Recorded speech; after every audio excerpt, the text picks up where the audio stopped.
Welcome to the Mindset with Morgan podcast. I am so grateful you're here. I'm Morgan, and I am a multiple seven-figure entrepreneur who adores all things business. I love building great teams and great companies who benefit the world. I've been building and running startups for nearly 15 years and have learned a few things along the way. I'm a teacher by heart, and I'm so excited to share with you. I'm also human, and I need a good pick-me-up and mindset shift before meetings, tough conversations, and sometimes just on my morning commute. My hope is that you can use this podcast as a quick mindset reset before you start your day or whenever you need a mindset shift. I also love a good funny story with a helpful lesson involved, and that is what you'll get here. Now let's learn, grow, and have a few laughs. Hello and welcome. I hope your day so far is amazing. And if it's not, either way, I hope you leave the end of this episode with some inspiration and some excitement about going about your day. So today I want to talk about what you tolerate and when you're frustrated with an employee or a person or something, how to handle it. So today's episode is called You Get What You Tolerate, and that's what we're going to talk about today. So I recently had an employee come to me, and this person is in leadership, and was frustrated about someone on their team continuing to do something that they've been told over and over and over again not to do. And sometimes we can get into this cycle as leaders, as people, when we feel like we are a broken record. We feel like we've said things over and over again in multiple different ways and we are just not getting through. But here's the thing. You get what you tolerate. Now you might say, well, Morgan, yeah, but I've explained that I'm not going to tolerate this and it keeps happening. My response to that is, why is said person still in their role in your life, in the position that they're in? Because you get what you tolerate. Now, this isn't as black and white as it seems, but what I mean by that is a lot of times I have found that leaders within my company often feel like they're handcuffed or feel like they're held hostage by people on their team because the pain of being short-staffed or not having a team member in a certain position can feel so scary. We have a little bit of PTSD because of a past experience of being short-staffed and having to step in and it getting overwhelming. That sometimes that fear, it handcuffs us into not telling people around us what we expect. And this can go, beyond just work or leadership. This can be in life in general. You get what you tolerate. If someone continues to be doing something that bugs you, or even after you have explained to them that it bugs you, or they continue to show up late for lunch, right? Why are you continuing to book lunches with them? And you have to ask yourself, what is more painful? Continuing to deal with the results of this person not respecting what I am willing to tolerate or what I'm not, or having a conversation about what I'm willing to tolerate? And I remind myself of this often. You guys, it's a lot easier said than done, but I always remind myself that I'm in control. No one can hold me hostage. And trust me, if anyone knows what it feels like to be short-staffed or have someone not on your team who should be, or to, have positions not filled where they should be filled, it's me. I know what it feels like. But you've got to remember that you get what you tolerate. If you continue to tolerate, and sometimes we tolerate things because it just keeps happening over and over and over again, and we get to the point where we're like, I give up. I throw my hands in the air, fine, right?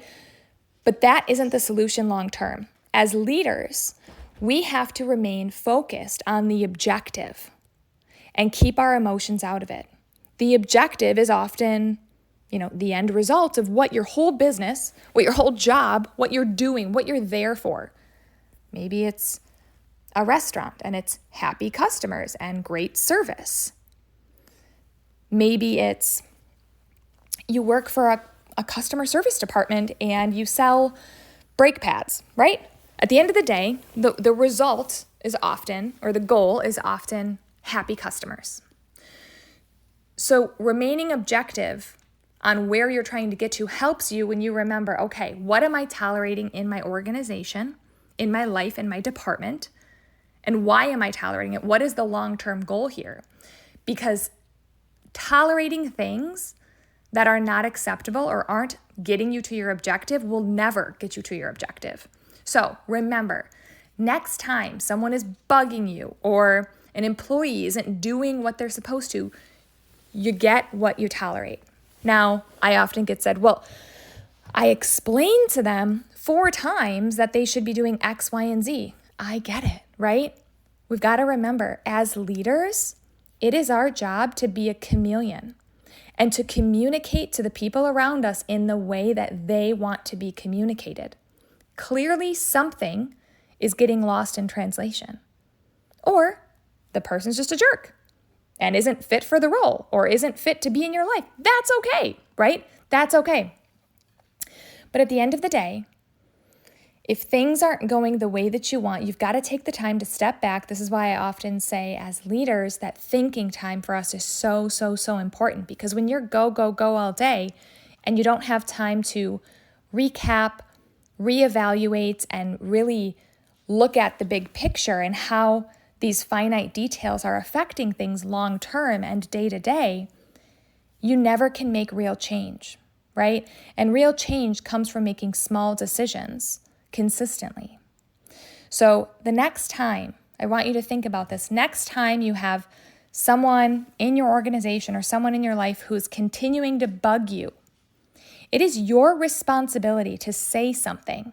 Because if you don't, these people aren't mind readers, right? I always say business is easy, but people make it challenging, right? We're dealing with humans. Humans have so many emotions and ways of communicating and history behind what they do and thoughts and, ideas about how things should look. We're all living through our own lens. So as a leader, you've got to step up to the plate and communicate and figure out how this person wants to be communicated with. Because it's not their job to meet you where they're at. It's your job to meet them where they are. That's a part of leadership.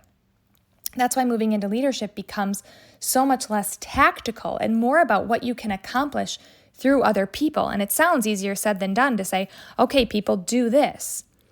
But where things get really tricky is communicating to people in a way that helps them understand the objective and why they're doing what they're doing. But if they're doing it in a way that isn't sufficient for you, you've got to remember, you get what you tolerate. So next time someone's frustrating you, remind yourself, I get what I tolerate.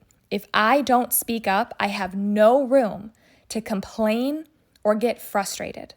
I get what I tolerate.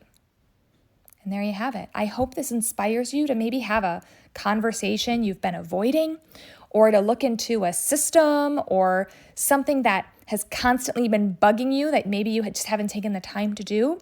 Set aside some time, deep dive into it, and I think you'll really see that things begin to improve. And this is such a high-level conversation because we could be talking about so many different things: life, relationships, your organization, your business, whatever it may be.